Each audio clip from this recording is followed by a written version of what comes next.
5 أعمال تأكل حسناتك وتضاعف من سيئاتك وتجعلك مفلسا من الحسنات يوم القيامة فيلقى بك في النار.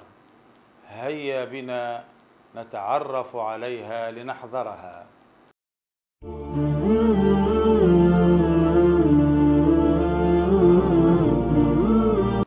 السلام عليكم ورحمة الله وبركاته.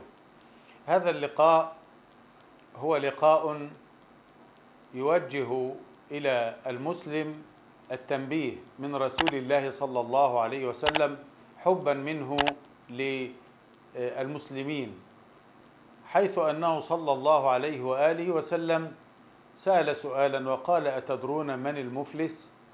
فقالوا له: يا رسول الله، المفلس من ليس له مال ولا متاع. فقال النبي صلى الله عليه وسلم: إن المفلس من أمتي من يأتي بصلاة وصيام وزكاة، ويأتي وقد شتم هذا وقذف هذا وأكل مال هذا وقتل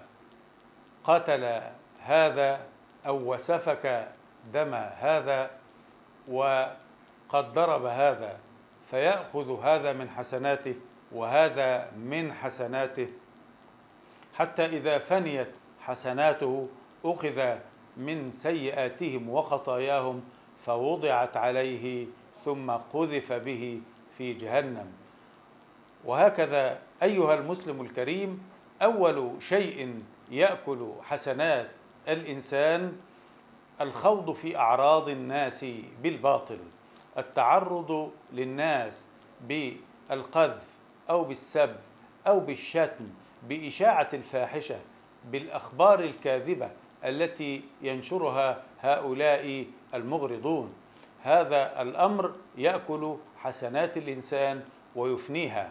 وأما الأمر الثاني الذي يحذرنا النبي صلى الله عليه وسلم منه وينبهنا إلى أنه يأكل الحسنات، فهو أكل مال الناس بالحرام أو بالباطل، وأكل الناس وأكل أموالهم بالحرام وبأساليب الغش وبأساليب الخداع، هذه تأكل من حسنات الإنسان فتفنى حسناته ويلقى الله سبحانه وتعالى خاليا مفلسا من كل حسناته.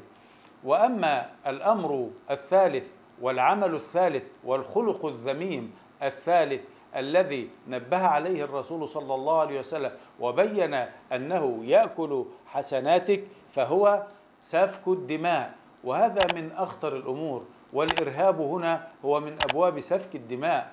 وكذلك الذين يزهقون أرواح الناس بالباطل، هؤلاء تؤكل منهم وتسرق منهم حسناتهم يوم القيامة، يجدون الصحائف خالية من الصلاة ومن الصيام ومن الزكاة، لأنهم أتوا بكبائر وبذنوب أخذت منهم كل هذه الحسنات. وقد نهى الله سبحانه وتعالى عن قتل النفس. وأما الأمر الرابع فإن النبي صلى الله عليه وآله وسلم قال: وقد ضرب هذا الاعتداء على الناس أيها المسلمون بأي وسيلة أو بأي قول أو بأي فعل بسيطا أو كان كبيرا اسمه اعتداء. هذا يأكل حسنات الإنسان ويعرضه للمخاطر يوم القيامة. وأما الأمر الخامس فهو أمر شائع في الناس، وهو أخطر كل هذه الأمور. لماذا؟ لأنه يتسلل إلينا بدون أن ندري، يأكل منا حسناتنا بدون أن ندري، لأنه فعل يحتاج من الإنسان أن يكون قوي الإيمان بالله سبحانه وتعالى، وأن يكون راسخ العقيدة، وهو الحسد. ألا وهو الحسد الأمر الخامس الذي يأكل حسنات الإنسان ويأكل جانبا كثيرا من صلاته وصيامه وزكاته، هو الحسد. ولذلك النبي صلى الله عليه وسلم حذرنا من الحسد فقال: إياكم والحسد فإنه يأكل الحسنات كما تأكل النار الحطب.